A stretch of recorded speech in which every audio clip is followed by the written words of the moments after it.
Next, I'd like to talk about why the passage of the bipartisan federal infrastructure deal is such great news for Iowa.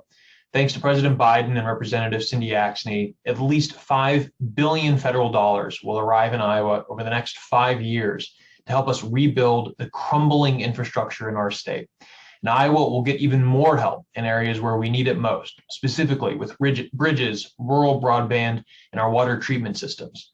For example, Iowa has more bridges needing repair than any other state.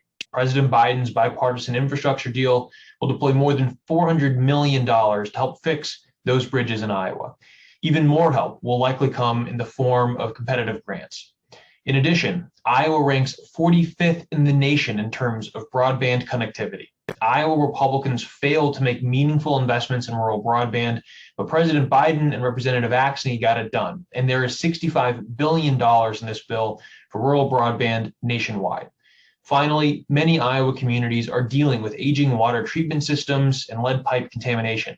There are hundreds of millions of dollars in the bipartisan infrastructure deal to help address the water problems facing Iowa.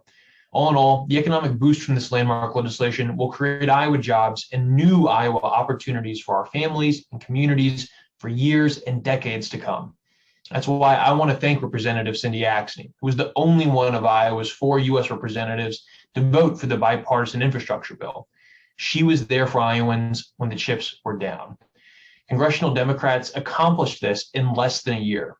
Iowa Republicans, on the other hand, have had complete control in Iowa for 5 years. What have they done? So far, the results have been higher prices, stagnant wages, Iowa businesses unable to find workers, and working parents unable to find affordable childcare.